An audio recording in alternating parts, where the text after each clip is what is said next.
উঠে আসছে, ট্যারিফের বিষয়টা উঠে আসছে এবং ট্যারিফের বেলায় বাংলাদেশ কী চিন্তা করছে সেটা উঠে আসছে এবং আমরা বলেছি বাংলাদেশের পক্ষ থেকে আমাদেরকে এটা নিয়ে বসে আমরা সবাই মিলে ট্যারিফ কীভাবে অ্যাড্রেস করা যায় ট্যারিফের ইস্যুটা এবং এটা তো অ্যাড্রেস করতে হবে। আমাদেরকে ট্যারিফের বিষয়টাকে একটা মানে টলারেবল লিমিটের মধ্যে তো না আনলে আমাদের এক্সপোর্ট তো ক্ষতিগ্রস্ত হবে। সুতরাং এটার ব্যাপারে আমাদের আলোচনা হয়েছে। আর আলোচনা হয়েছে নির্বাচন তো আছে, আপনারা বুঝতেই পারছেন, সবাই তো জানতে চাচ্ছেন নির্বাচন কবে, আমরা কি চিন্তা করছি। স্বাভাবিক এটা দীর্ঘ আলোচনা হয়েছে এবং স্বভাবতই বাংলাদেশে গণতান্ত্রিক অর্ডার ফিরিয়ে না আসলে আমরা বলেছি বাংলাদেশের যে বিভিন্ন ক্ষেত্রে দেশের ভিতরে বাইরে যে সিদ্ধান্তগুলো স্থগিত আছে, যারা সিদ্ধান্ত নিতে পারছে না সেটা ক্ষতিগ্রস্ত হচ্ছে। আর তাছাড়া একটা নির্বাচিত সরকারের আসার পরে যে সিদ্ধান্তগুলো সহজে আসবে এবং জনগণের সমর্থনে যে সরকার থাকে তাদের সিদ্ধান্তগুলো নিতে যত সহজ হয়। আর এটা তো সংক্ষিপ্ত কিছু না, এটা তো যারা বিনিয়োগ করবে দেশের ভিতরে বাইরে, এটা তো short term, mid term, long term, এটা শর্ট টার্ম কিছু না।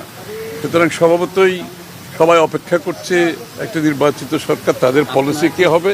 আর আমরা যে আমাদের পলিসি আমরা জানতে চেয়ে যে বিএনপির পলিসি কী হবে, যে অর্থনৈতিক পলিসি কী হবে সেটা আমরা বিস্তারিত বলেছি। যে আমরা বিগত দিনে বাংলাদেশের যত সংস্কার হয়েছে, যে অর্থনৈতিক সংস্কার বিএনপির সময় হয়েছে, রাজনৈতিক সংস্কার বিএনপির সময় হয়েছে, যে বহুদলীয় গণতন্ত্র থেকে মুক্তবাজার অর্থনীতি থেকে শুরু করে বিচার বিভাগের স্বাধীনতা থেকে শুরু করে সব সংস্কার বিএনপির সময় হয়েছে এবং যা অর্থনৈতিক যে সচ্ছলতা বাংলাদেশে এসছে, যে আমাদের অর্থনৈতিক সংস্কারের কারণে আসছে এবং আগামী দিনে আমরা আরও বড় ধরনের অর্থনৈতিক সংস্কারে যাব, সেটা তারা আশ্বস্ত হয়েছে। প্রধান উপদেষ্টা যে ডিসেম্বরের মধ্যে নির্বাচনের কথাটা বলেছিল, আমরা সেটাকে রিপিট করেছি এবং আমরা বলেছি আসলে নির্বাচন ডিসেম্বর আগেও হতে পারে। কারণ হচ্ছে কি, এখানে তো হচ্ছে সংস্কারের কথা বলা হচ্ছে।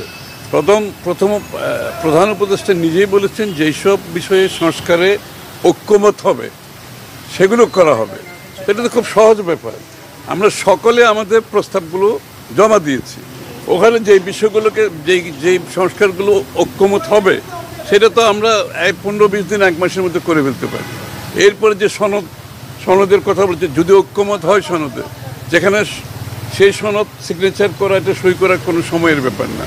সুতরাং সব কিছু তখন তো নির্বাচনের রোড ম্যাপ না দেওয়ার কোনো কারণ তো নেই, কারণ এটা তো ওপেন এন্ডেড, একটা খোলা কিছু হতে পারে না।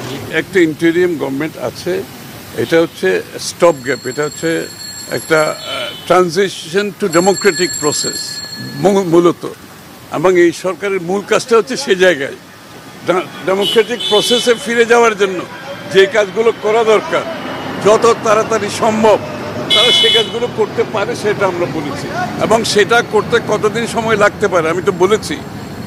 সংস্কারে যেখানে ঐক্যমত হবে সেটা আগামী 1 মাসের মধ্যে শেষ হয়ে যাবে, সনদ সই হয়ে যাবে, তারপর তার নির্বাচন, তারপর তার সংস্কারের বিষয়ে নির্বাচন পিছিয়ে দেওয়ার কোনো সুযোগ নাই। এনসিপি আজকে অভিযোগ করেছে যে লেভেল প্লেইং ফিল্ড নেই, প্রশাসন বিএনপির পক্ষে ওইসব বিষয়ে আমরা জানিয়েছে, ওইসব বিষয়ে আমরা আলোচনার কোনো প্রয়োজন নেই। যে ওগুলা যে গত 16 বছরের যে বাংলাদেশের মানুষের লড়াই, কে কি বলেছে আমি ওটার উপর কোনো বক্তব্য রাখার পক্ষ না। তারা তাদের কথা বলার সুযোগ আছে।